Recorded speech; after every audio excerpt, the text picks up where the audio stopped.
2004 foi o ano de lançamento do Expresso Polar, um clássico de Natal. O filme tem uma mensagem bonita, mas ao mesmo tempo, uma coisa muito estranha. Muitas pessoas assistiram ao filme inteiro tendo uma sensação desconfortável, só que muitas delas sem saber dizer exatamente o porquê.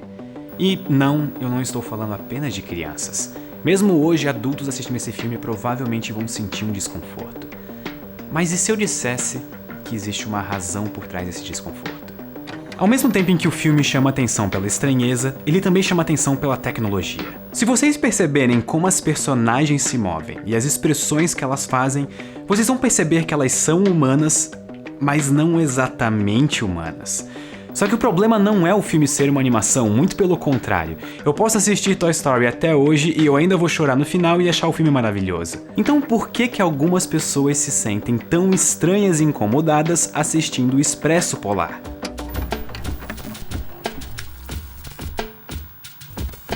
Eu não vou segurar o mistério por muito tempo, porque esse assunto é fascinante. O problema não é ser uma animação. O problema é ser uma animação muito realista, só que não realista o suficiente. E isso, na verdade, tem a ver com robôs. Essa discussão existe desde a década de 1970, quando um professor de robótica chamado Masahiro Mori publicou um artigo. Ele analisou a reação das pessoas em relação a robôs e ele chegou a uma conclusão bastante inusitada. Quanto mais alguma coisa se parece com um humano, mais afinidade nós temos com essa coisa. Até certo ponto. Se a coisa quase se parece com o ser humano, e o quase aqui é muito importante, a afinidade diminui até virar uma espécie de aversão àquela coisa. Mas se a coisa passar desse ponto e for exatamente igual a um ser humano, a afinidade que nós teremos com ela começa a subir novamente e de forma muito rápida. E esse ponto em que nós chegamos a uma aversão é conhecido como Vale da Estranheza. E uma forma interessante de visualizar ele olhando esse gráfico aqui. E eu vou explicar isso em outras palavras. Um robô industrial tem 0 características humanas. A nossa reação quando nós vemos um é praticamente de indiferença.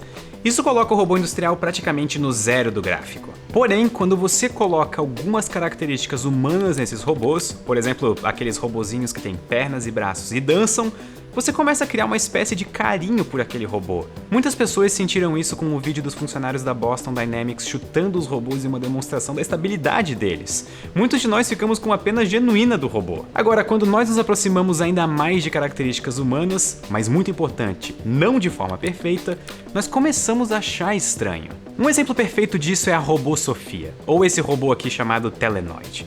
Respondam de maneira sincera nos comentários. Vocês dormiriam no mesmo quarto que eles? Não tu, Plank. Eu só dormiria de jeans e luz acesa. Mas quando nós passamos desse ponto de quase perfeição e nós atingimos a verdadeira perfeição, onde eles são exatamente iguais aos seres humanos, a afinidade começa a aumentar ao máximo.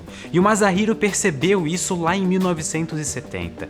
E ele chamou esse vale do gráfico de Vale da Estranheza. E o Vale da Estranheza é isso. Ele é um ponto onde as coisas parecem quase humanas, mas esse quase faz com que a nossa reação para aquela coisa seja de aversão ou estranheza. E embora o Vale da Estranheza tenha surgido originalmente em pesquisas com robótica, nós vemos ele em uma infinidade de coisas. Só antes de dizer como o Vale da Estranheza fez o filme Shrek ser reeditado, eu gostaria de falar com as pessoas que estão em cima do muro sobre aprender uma habilidade nova hoje. Esse vídeo foi feito em parceria com a Alura, que é a maior escola online de tecnologia do Brasil. E na Alura você pode aprender habilidades novas como programação, edição de vídeos e até inovação no conforto da sua casa. O melhor de tudo é que você aprende de verdade, porque a Alura é uma escola de verdade. Os cursos são todos feitos e aprovados pela Alura e você é acompanhado pelos professores enquanto você aprende. E cada habilidade nova aumenta muito as suas chances de entrar no mercado de trabalho ou conseguir um upgrade de carreira. Então saia de cima do muro e venha pra Alura aprender uma habilidade nova hoje. E para ajudar, se vocês usarem o link que está aqui na descrição, vocês ganham 10% de desconto na assinatura do site. Não percam, é sempre bom estar preparado para quando a era das máquinas chegar. Agora, de volta ao Vale. O Vale da Estranheza é levado em conta quando estúdios estão fazendo filmes ou algum jogo novo.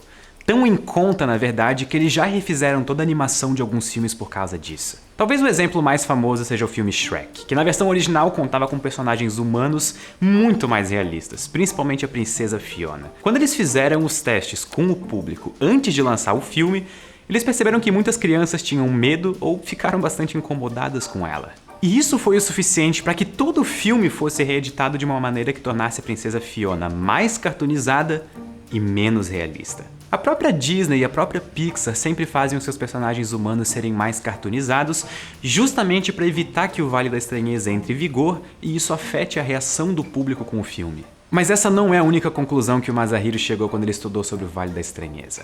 Ele também percebeu que os picos de estranheza e aversão ficam mais acentuados quando as coisas se mexem. É só olhar para isso aqui. Do lado esquerdo, uma imagem estática da robô Sofia que eu achei no Google. E do lado direito, eu pedi para meus editores fazerem ela piscar.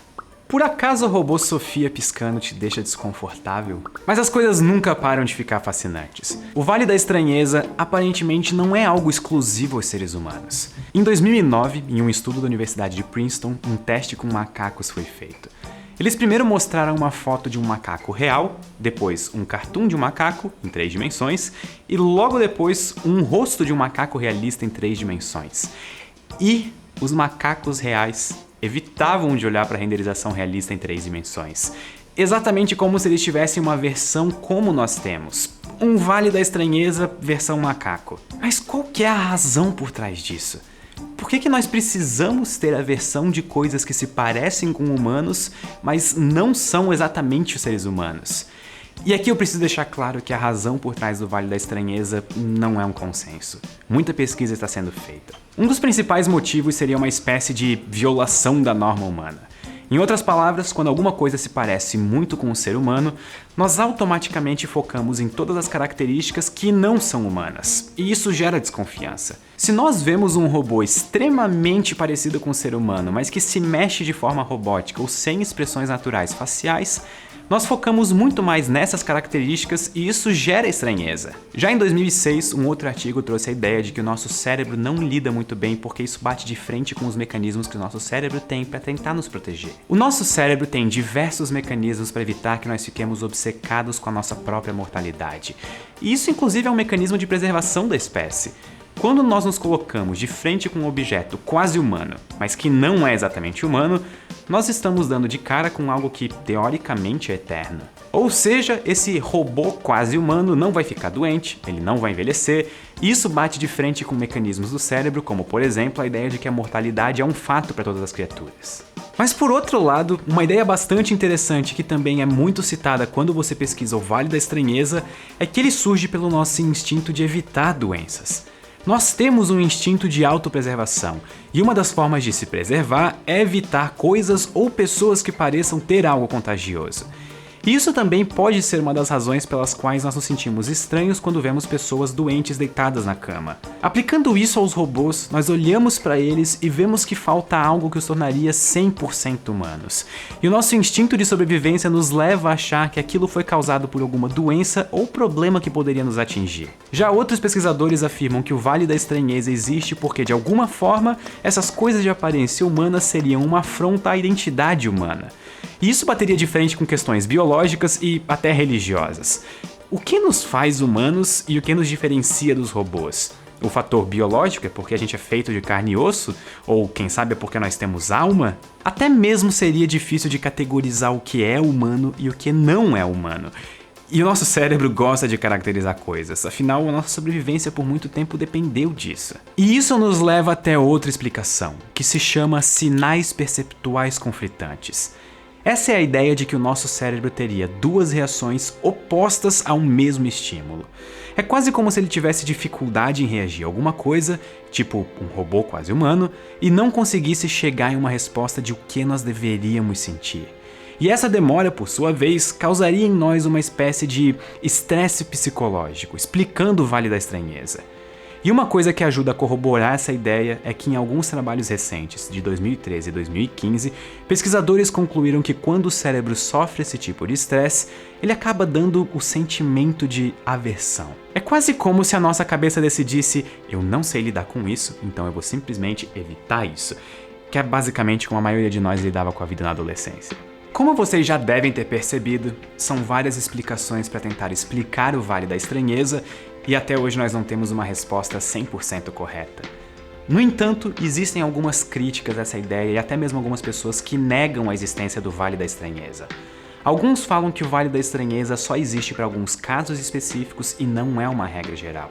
Ou seja, é possível você encontrar algo quase humano que você tem afinidade e você só teria aversão às coisas que fossem verdadeiramente bizarras. Outra ideia seria que o Vale da Estranheza nada mais é do que nós lidando com uma coisa nova, já que a existência de robôs humanoides e desenhos tridimensionais é recente em relação a toda a história da humanidade. Talvez em algumas gerações o Vale da Estranheza deixe de existir porque todos nós estaríamos acostumados com todas essas novidades, principalmente robôs humanoides. Mas apesar disso, o Vale da Estranheza é real o suficiente para empresas multimilionárias se preocuparem e até refazerem jogos e filmes levando em conta esse fenômeno. Então qual seria a forma mais fácil de evitar o Vale da Estranheza? Uma delas seria claramente deixar as coisas indistinguíveis entre um ser humano e a coisa, ou seja, uma réplica perfeita de um ser humano. O problema é saber o que é ser humano exatamente. Nós já temos robôs com textura de pele, brilho dos olhos e até expressões faciais, mas imitar o que um ser humano faria parece ser uma dificuldade à parte. A outra possibilidade é você ir para o lado oposto do gráfico e tornar as coisas menos humanas. Inclusive, essa é a forma que a própria Disney encontrou de evitar o Vale da Estranheza. Todos os personagens humanos têm características que tornam eles menos realistas.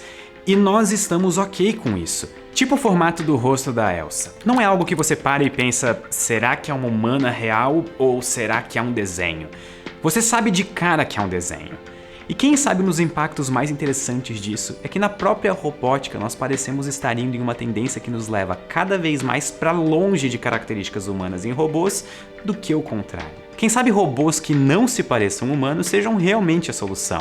Mas o que realmente me deixa acordado de noite é que se o Vale da Estranheza for realmente algo biológico, que nós desenvolvemos ao longo da nossa evolução, isso talvez queira dizer que em algum momento da nossa história nós tivemos que cuidar com coisas que pareciam humanas, mas que não eram. Muito obrigado e até a próxima.